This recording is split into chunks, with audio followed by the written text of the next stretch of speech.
Bonjour et bienvenue. Aujourd'hui, on plonge dans un sujet essentiel. Comment faire pour se protéger de ces relations qui nous pompent toute notre énergie émotionnelle? Le but, il est simple, c'est de reprendre les rênes, de préserver notre force vitale. Allez, on commence. Cette question, elle est vraiment au cœur du problème, n'est-ce pas? Ce sentiment d'être complètement vidé, de toujours donner, donner, donner et de ne jamais rien recevoir en retour. Eh bien ça, c'est le tout premier signal d'alarme. C'est quelque chose que beaucoup de gens ressentent et la première étape, c'est tout simplement d'apprendre à le reconnaître. Et voilà, on met le doigt sur le vrai piège.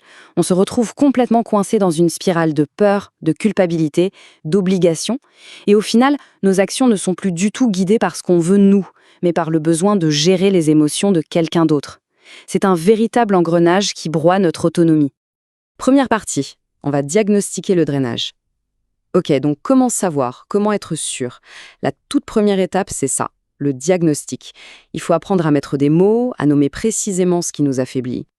Alors, qu'est-ce que c'est une relation toxique? En fait, la définition est hyper simple et c'est ça qui est épuisant. On oublie les étiquettes compliquées. L'unique critère qui compte, c'est l'effet que la relation a sur nous.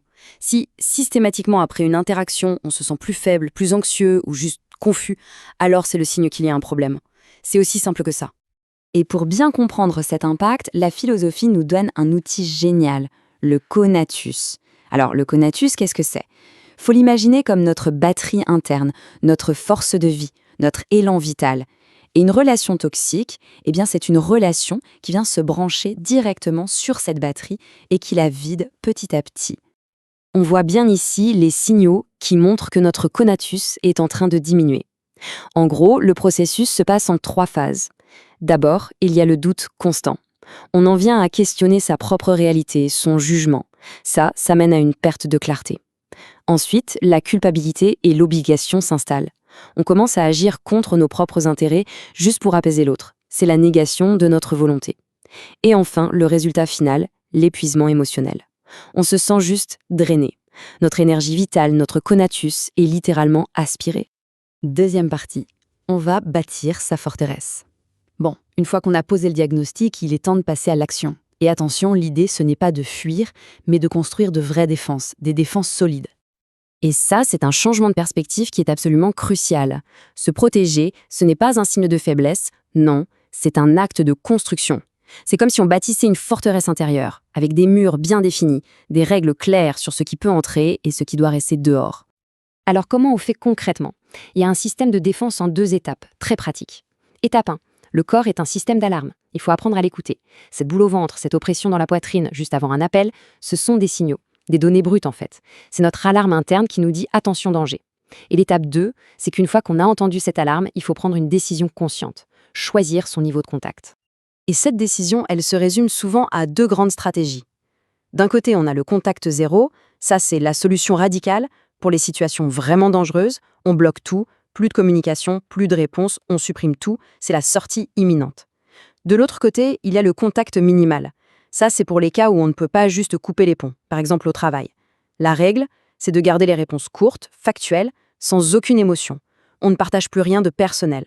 On devient un mur gris, impénétrable. Troisième partie, récupérer son énergie. Ok, donc on a mis des limites, c'est une super première étape. Mais, et après, qu'est-ce qu'on fait de ce vide que ça peut créer? Comment on va de l'avant? C'est toute l'étape de la reconquête. C'est la question qui tue en fait.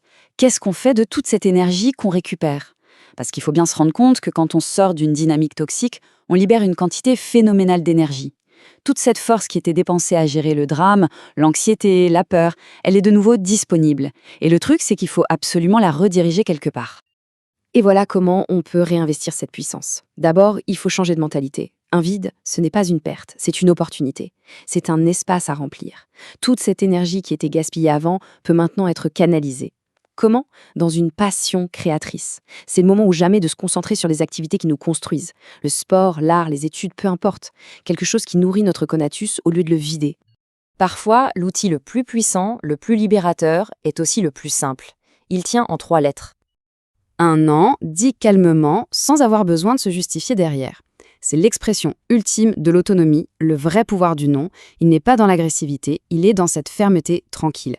Quand on dit non et qu'on s'arrête là, sans se lancer dans des explications sans fin, on affirme sa souveraineté. On dit simplement « mes limites sont ma justification ». Et c'est un acte qui renforce l'estime de soi à chaque fois qu'on l'utilise. Quatrième et dernière partie, le soi souverain. Parce que tout ce processus, toutes ces étapes, ça mène à un but ultime, un état d'être qu'on pourrait appeler le soi souverain. Cette phrase, elle résume absolument tout. Être libre, ce n'est pas avoir de l'influence sur l'autre, mais être la seule cause adéquate de ses propres émotions. En d'autres termes, la vraie liberté, ce n'est pas d'essayer de contrôler les autres, c'est d'arrêter de laisser les autres contrôler nos émotions. C'est d'arriver à un point où notre bien-être ne dépend que de nous-mêmes et de personne d'autre. Et c'est ça le message central à retenir. Notre énergie et notre joie nous appartiennent. Se protéger, c'est avant tout un acte de réappropriation. On reprend simplement possession de ce qui a toujours été à nous, notre énergie, notre temps et surtout notre capacité à ressentir de la joie. Ce qui nous laisse avec une dernière question, une question essentielle. Où réinvestir sa puissance? Maintenant que les outils sont là, la décision devient personnelle. Quelle passion créatrice choisir de nourrir? Dans quel projet canaliser toute cette énergie retrouvée? C'est la réponse à cette question qui marque le véritable début de la souveraineté.